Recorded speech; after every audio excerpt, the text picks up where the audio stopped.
روک لیتی ہے آپ کی نسبت، تیر جتنے بھی ہم پہ چلتے ہیں، روک لیتی ہے آپ کی نسبت، تیر جتنے بھی ہم پہ چلتے ہیں، یہ کرم ہے حضور کا ہم پر، آنے والے عذاب ٹلتے ہیں، یہ کرم ہے حضور کا ہم پر، آنے والے عذاب ٹلتے ہیں۔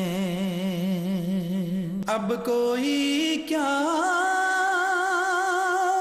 ہمیں گرائے گا، ہر سہارا گلے لگائے گا، اب کوئی کیا ہمیں گرائے گا، ہر سہارا گلے لگائے گا، ہم نے خود کو گرا لیا ہے وہاں، ہم نے خود کو گرا لیا ہے وہاں، گرنے والے جہاں سنبھلتے ہیں، روک لیتی ہے آپ کی نسبت، تیر جتنے بھی ہم پہ چلتے ہیں، وہی بھرتے ہیں جھولیاں سب کی، وہ سمجھتے ہیں بولیاں سب کی، وہی بھرتے ہیں جھولیاں سب کی، وہ سمجھتے ہیں بولیاں سب کی، آؤ بازار مصطفیٰ کو چلیں، آؤ بازار مصطفیٰ کو چلیں، کھوٹ سے کہ وہیں پہ چلتے ہیں، آؤ بازار مصطفیٰ کو چلیں، کھوٹ سے کہ وہیں پہ چلتے ہیں، روک لیتی ہے آپ کی نسبت، تیر جتنے بھی ہم پہ چلتے ہیں۔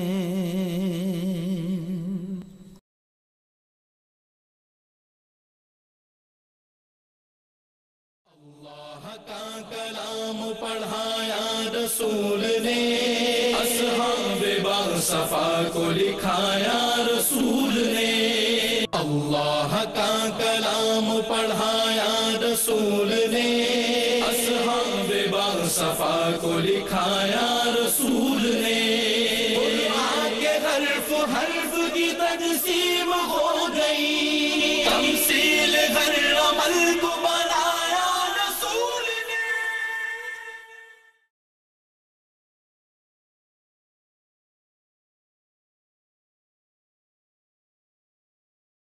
بسم اللہ الرحمن الرحیم،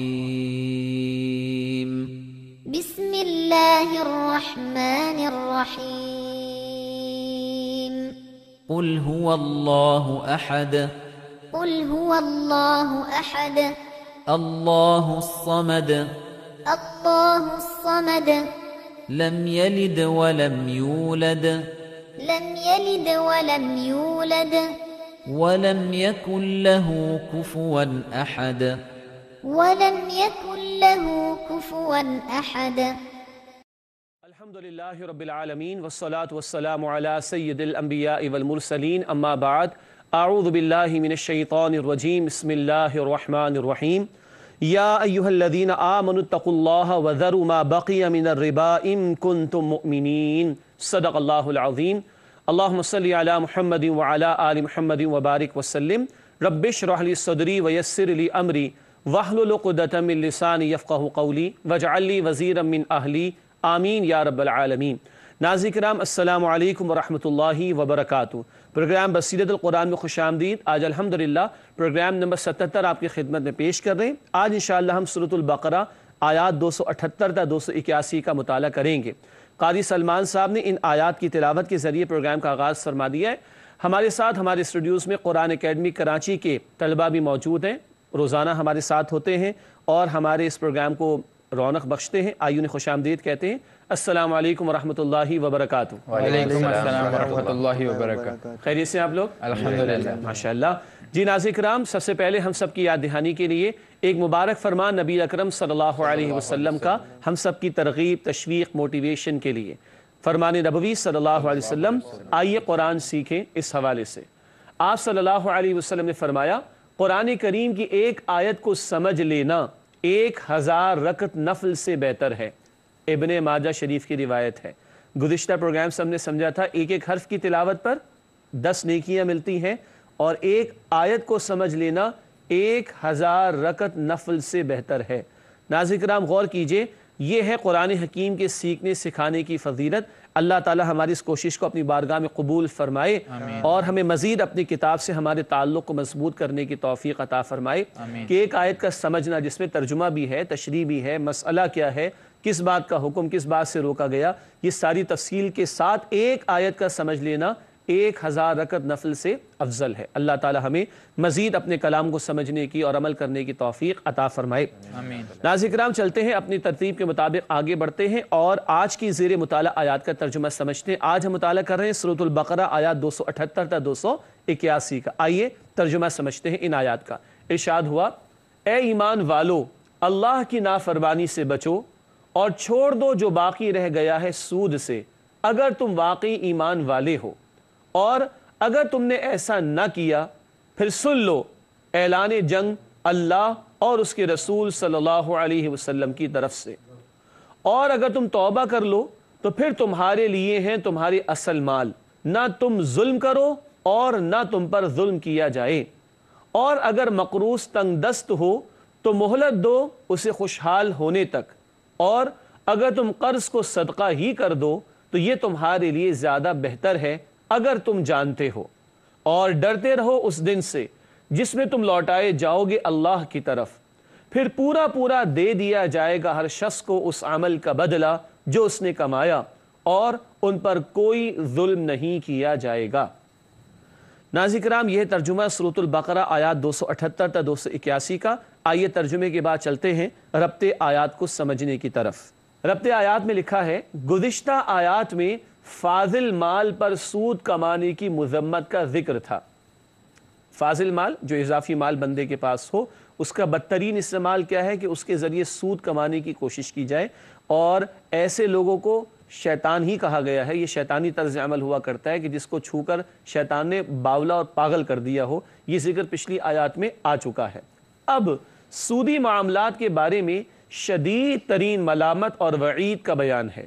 ملامت تو ہم سمجھتے ہیں لعنت ملامت کرنا، وعید کا مطلب ہوتا ہے ڈراوا۔ اللہ کی طرف سے شدید دھمکیاں ہیں ان لوگوں کے لیے جو سودی لین دین کو اور سودی معاملات کو نہیں چھوڑتے۔ آج ان کا تذکرہ آئے گا انشاءاللہ تعالی مطالعے میں۔ ناظرین کرام ربط آیات کے بعد چلتے ہیں تعارف کی طرف، جن موضوعات پر گفتگو رہے گی آئیے ان کا مختصراً جائزہ لیتے ہیں۔ تعارف میں پہلی بات لکھیے، تعارف میں ایمان اور سودی معاملات ایک ساتھ نہیں چل سکتے۔ تشریح آگے بیان ہوگی انشاءاللہ تعالی۔ بہت کیٹیگوریکل سٹیٹمنٹ ہے کہ ایمان اور سودی معاملات ایک ساتھ نہیں چل سکتے۔ دوسری بات، سودی معاملات جاری رکھنے پر اللہ اور رسول صلی اللہ علیہ وسلم سے جنگ کی دھمکی۔ یہ شدید ترین الفاظ ہے کسی جرم اور گناہ پر، اعمال میں سے جو یہاں پر بیان آیا کہ سودی معاملات جاری رکھنے پر اللہ و رسول صلی اللہ علیہ وسلم سے جنگ کی دھمکی۔ اور آخری بات تعارف میں لکھی ہے، آخرت کا عقیدہ کمزور ہو تو عمل میں بگاڑ پیدا ہو جاتا ہے۔ یہ تفصیل بھی انشاءاللہ آج کے مطالعے میں ہمارے سامنے آئے گی۔ ناظرین کرام، تعارف کے بعد چلتے ہیں آیات کے تجزیے کی طرف۔ سورۃ البقرہ آیات 278 تا 281 کا تجزیہ۔ سب سے پہلے البقرہ آیت 278، تقوی اختیار کرنے اور سود سے بچنے کا حکم۔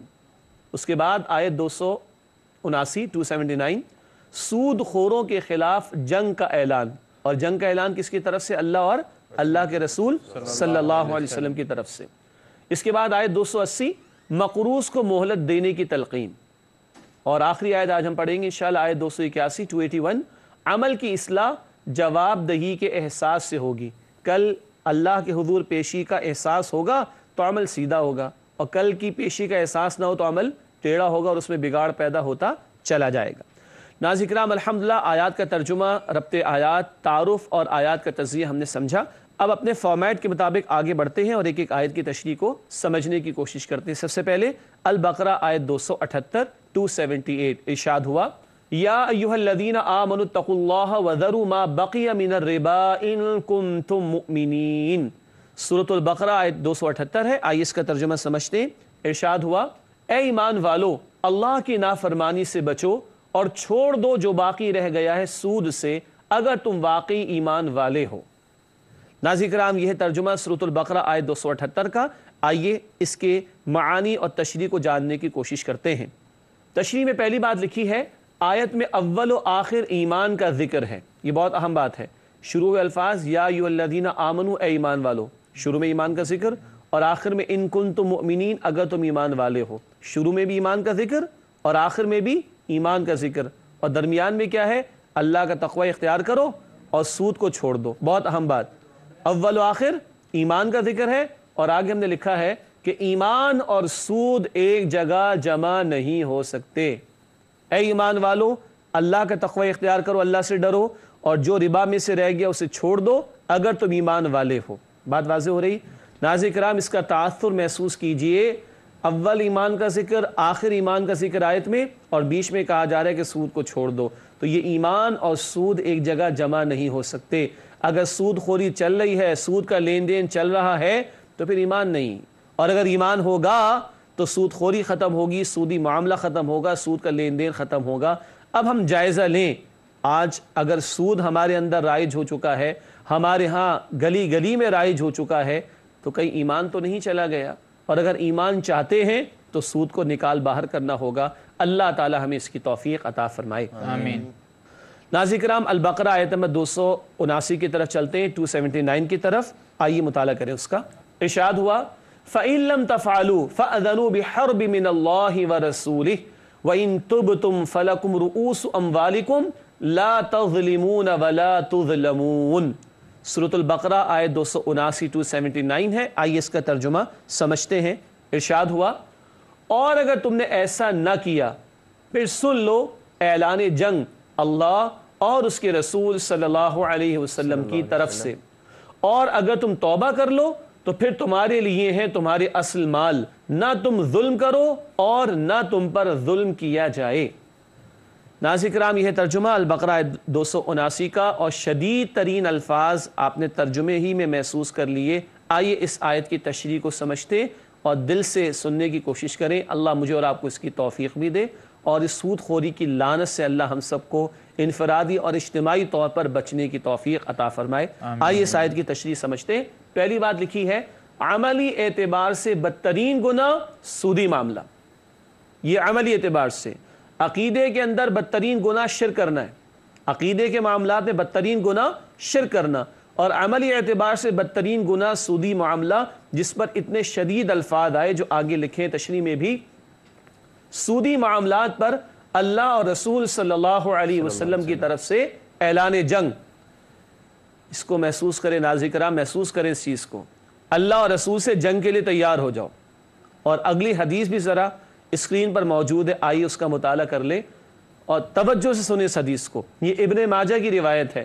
رسول اکرم صلی اللہ علیہ وسلم نے فرمایا، سود خوری کے گناہ کے 70 حصے ہیں، ان میں ادنا اور معمولی ایسا ہے جیسے اپنی ماں کے ساتھ منہ کالا کرنا. اللہ اکبر. زنا کہیں گے اسے. سود خوری کے گناہ کے 70 حصے ہیں اور کم ترین حصہ یہ کہ کوئی شخص اپنی ماں کے ساتھ زنا کرے. استغفر اللہ. آج کتنی خوبصورت بلڈنگز ہیں جہاں سود کا لین دین ہوتا ہے, کتنے بڑے بڑے پلازا, کتنی اونچی عمارات بنی ہوئی, کتنا ان کو ویل ڈیکوریٹڈ, ویل فرنش کیا گیا ہے, ان کا آؤٹ لک کتنا اٹریکٹیو ہے, اچھی لگتی ہے نا بلڈنگیں. اور اگر ان بلڈنگوں پر یہ حدیث لکھی ہوئی ہو تو کیا لگے گا پھر؟ ایسا کہ اپنی ماں کے ساتھ منہ کالا کرے, یہ کم ترین حصہ ہے گناہ کا سود کے 70 بڑے بڑے حصوں میں سے کم ترین حصہ یہ. اور آج گلی گلی کے اندر معاملہ, اور دھڑلے کے ساتھ تعلیم کے نام پر اور جہیز کے نام پر اور شادی کے پلانز کے نام پر اور ویکیشنز کے نام پر اور گاڑیاں لینے کے نام پر, بنگلے بنانے کے نام پر, کاروبار چمکانے کے نام پر, کاروبار بڑھانے کے نام پر دھڑلے کے ساتھ سود خوری کا معاملہ, اور مسلمانوں کے ملکوں کے اندر. اور پھر ہم کہیں کہ ہماری دعائیں قبول کیوں نہیں ہوتی, ہم پر اللہ کی رحمتوں کا نزول کیوں نہیں ہوتا, ہمارے مصائب ختم کیوں نہیں ہوتے. اللہ اور اللہ کے رسول صلی اللہ علیہ وسلم سے جنگ جاری ہو تو مجھے بتائیے رحمت کہاں سے آئے گی, دعائیں کیسے قبول ہوں گی؟ خدارا ہمیں اسے سوچنا چاہیے, انفرادی سطح پر بھی اجتماعی سطح پر بھی اللہ اور اللہ کے رسول کی طرف سے اعلان جنگ سودی معاملات جاری رکھنے والوں کے لیے. اور 70 حصے اللہ کے رسول بیان فرما رہے صلی اللہ علیہ وسلم, اور ادنا ترین یہ ہے کہ کوئی اپنی والدہ کے ساتھ منہ کالا کرے, زنا کرے. استغفر اللہ. اللہ ہم سب کی حفاظت فرمائے. آمین. آگے چلتے ہیں اس کی تشریح میں. مسلمانوں کے لیے لمحہ فکریہ, ہم اللہ کو ماننے کا دعویٰ کرنے والے, ہم رسول اللہ صلی اللہ علیہ وسلم کو ماننے والے اور دعوے دار اور امتی ہونے پر فخر محسوس کرنے والے, اور سود کا دھندا جاری دھڑلے کے ساتھ انفرادی معاملات میں, اجتماعی معاملات کے اندر کیسے اللہ کی رحمتیں آئیں گی, یہ ہم سب کے لیے لمحہ فکریہ ہے, ہمارے بڑوں کے لیے بھی اور ہماری عوام کے لیے بھی سوچنا چاہیے. آگے لکھا ہے تشریح میں, سود سے باز آنے پر انسان کا حق صرف اصل مال پرنسپل اماؤنٹ کا ہے. کسی نے کسی کو ₹1,00,000 دیا, یہ پرنسپل اماؤنٹ ہے, 1,10,000 واپس لے رہے تو 10,000 کیا ہے؟ سود ہے, یہ حرام ہے. تو اگر تم باز آ جاؤ تو تمہارے لیے اصل زر ہے, رؤوس اموالکم, تمہاری اصل مال جو تمہارا پرنسپل اماؤنٹ ہے تم وہی واپس لے سکتے ہو.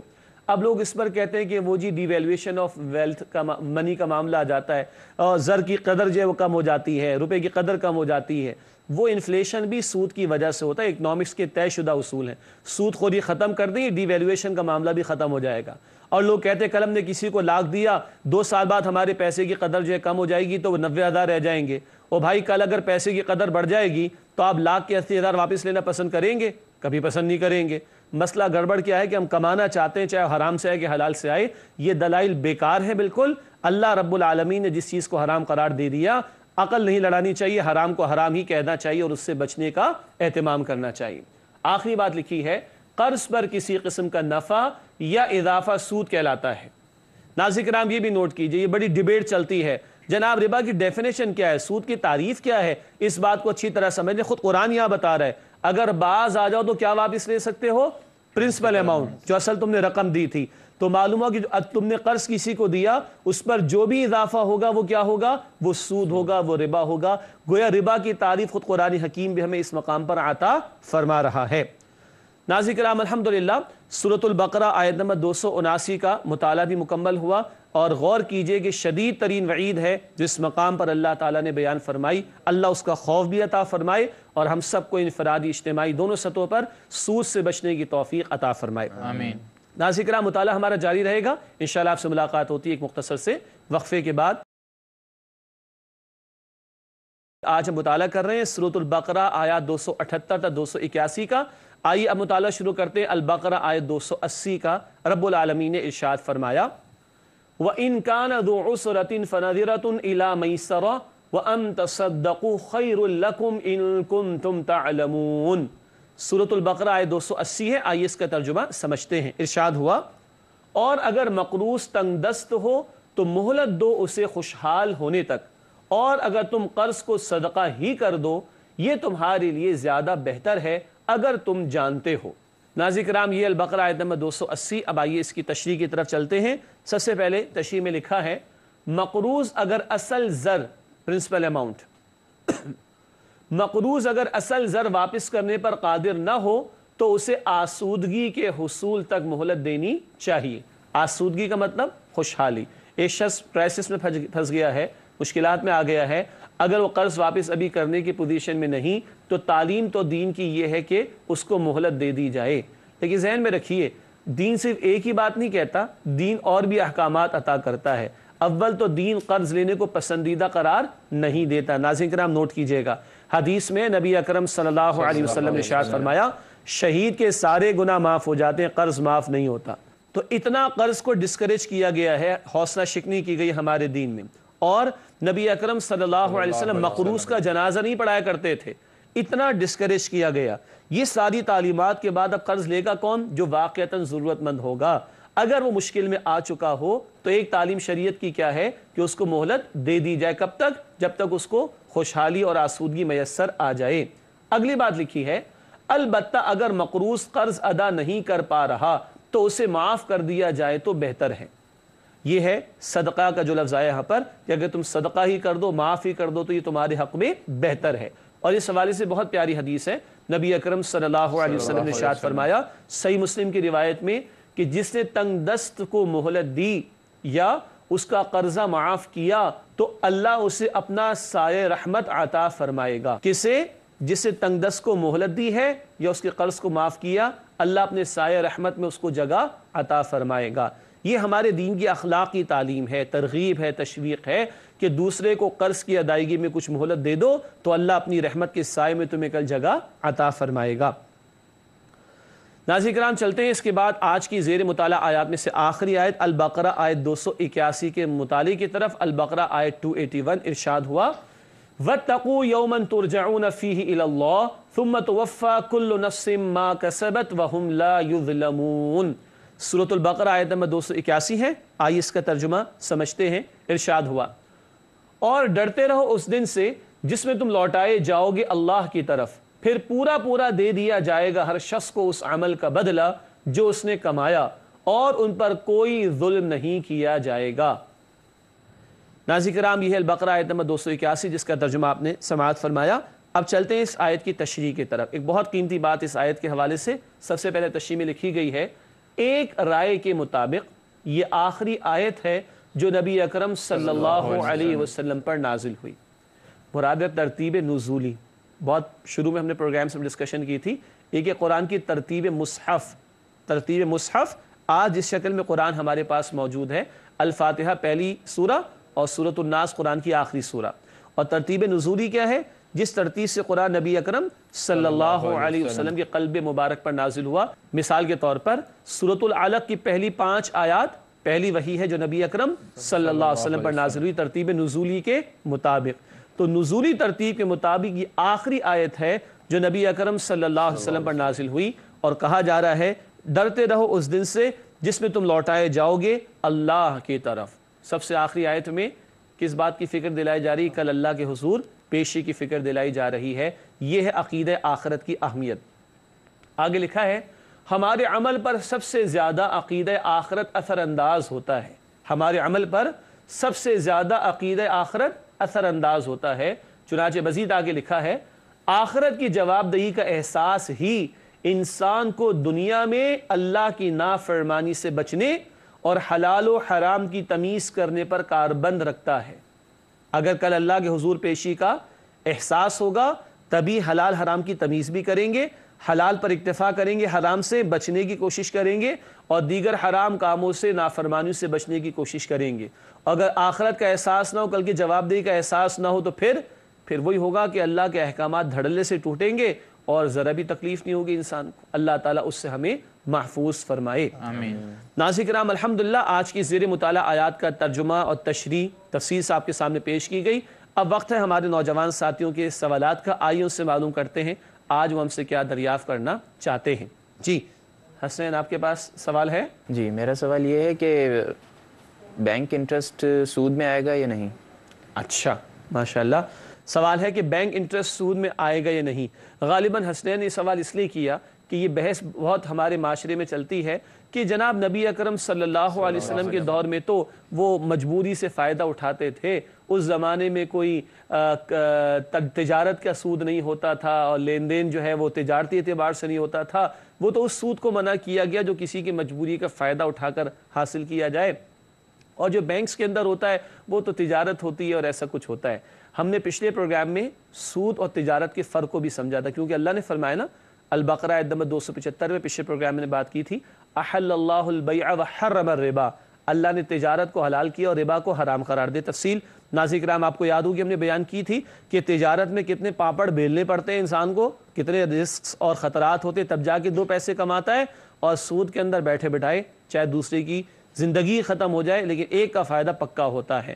بارہ سوال ہے کہ بینکنگ انٹرسٹ ربا ہے کہ نہیں؟ اصل سوال یہ ہے، الحمدللہ ہمارے علماء تفصیل لکھ بھی چکے ہیں، بیان بھی کر چکے ہیں، پاکستان میں علماء کا اتفاق ہے اور یہاں وفاق شرعی عدالت کے ججمنٹس موجود ہیں، دنیا بھر میں علماء کا اتفاق ہے کہ یہ جو کنونشنل بینکس میں انٹرسٹ ہے، جس کو انٹرسٹ کہا جاتا ہے، یہ ربا ہی ہے جس کو اسلام نے حرام قرار دیا ہے۔ اور نوٹ کیجئے نبی اکرم صلی اللہ علیہ وسلم کے زمانے میں بھی تجارت تو ہوتی تھی، یہ تو بڑی بچکانہ بات ہے کہ کہا جائے اس زمانے میں تجارت نہیں ہوتی تھی۔ لِإِيلَافِ قُرَيْشٍ إِيلَافِهِمْ رِحْلَةَ الشِّتَاءِ وَالصَّيْفِ، قرآن واضح کہہ رہا ہے کہ اس زمانے میں سردی گرمی کے سفر کرتے تھے تجارت کے لیے، تاریخ اس پر شاہد ہے، اور دور نبوی صلی اللہ علیہ وسلم میں تجارت بھی ہوتی تھی، تجارتی لین دین ہوتا تھا، اور سودی قرضوں کا معاملہ وہاں پر بھی موجود تھا۔ تو چاہے انفرادی معاملات کے لیے ہو یا تجارتی معاملات کے لیے ہو، ہر قسم کا اضافہ جو قرض پر ہے، ہر قسم کا نفع جو قرض پر لیا جائے وہ ربا ہے، اور بینک انٹرسٹ بھی ربا ہی ہے جو کہ حرام ہے۔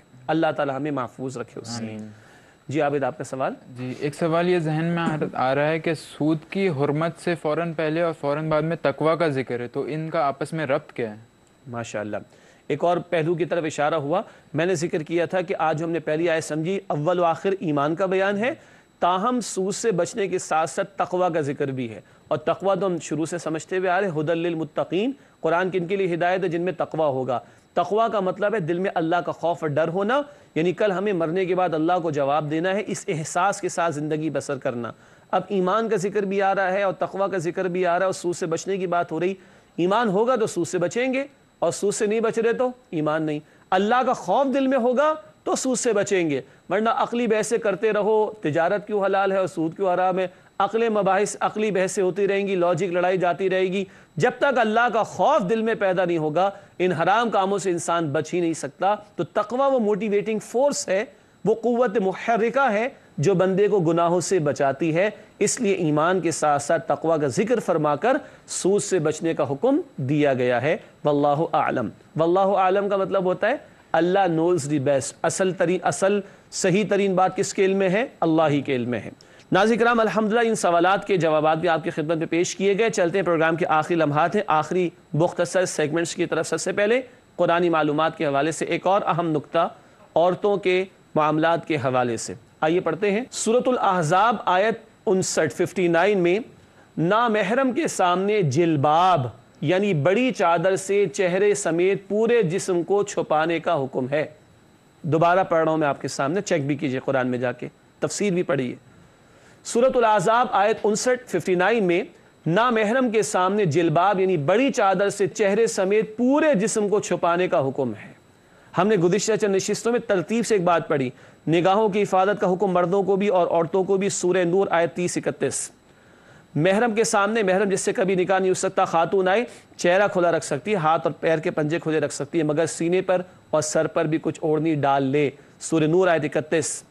نامحرم سے گفتگو کرنی ہو تو ایسی نرمی خاتون کی زبان میں نہ ہو کہ کسی کے دل میں برا خیال پیدا ہو، سورہ احزاب آیت 32۔ عورت کا اصل ٹھکانہ اس کا گھر ہے، اصلاً اس کی اصل ذمہ داری گھر کی ہے، سورہ احزاب آیت نمبر 33۔ حجاب کا حکم ہے، پردے کے پیچھے سے سوال کرنا، نبی علیہ السلام کے صحابہ کرام کو کہا گیا ازواج مطہرات کے بارے میں، سورہ احزاب آیت 53۔ اور آج جلباب وہ بڑی چادر جس سے پورا جسم ڈھانک لیا جائے اور چہرے کو بھی چھپایا جائے، گھونگھٹ نکالنے کا ترجمہ بھی آپ کو تراجم میں ملے گا انشاءاللہ تعالی، پڑھیے۔ اللہ ہماری بہنوں اور بیٹیوں کو بی بی عائشہ صدیقہ رضی اللہ تعالی عنہا، بی بی فاطمہ الزہرا رضی اللہ تعالی عنہا جیسا لباس اختیار کرنے کی توفیق عطا فرمائے، آمین۔ آگے چلتے ہیں اور حاصل مطالعہ جن باتوں پر گفتگو رہی آج ان کا راؤنڈ اپ جن باتوں پر گفتگو ہوئی ان کا مختصر جائزہ لیتے ہیں۔ سب سے پہلے ایمان اور سود ایک دوسرے کی ضد ہیں، ایک جگہ دونوں جمع نہیں ہو سکتے۔ دوسری بات، سود خوری پر اللہ اور رسول صلی اللہ علیہ وسلم کی طرف سے جنگ کا اعلان ہے، شدید ترین ڈراو اور دھمکی۔ تیسری اور آخری بات، مقروض کو مہلت دینا باعث اجر ہے، تفسیر ہم پڑھ چکے، حدیث بھی ہمارے سامنے آ چکی ہے الحمدللہ۔ ناظرین کرام، اس کے بعد جائزہ لینے کا وقت ہے اور کریٹیکل پوائنٹ ہے آپ کے میرے لیے، اور بات بھی سود جیسے بدترین جرم کی ہے۔ آئیے توجہ سے جائزہ لیں، اپنے دلوں کے اندر جھانکیں۔ پہلی بات، کیا ہم سود کو حرام سمجھتے ہیں؟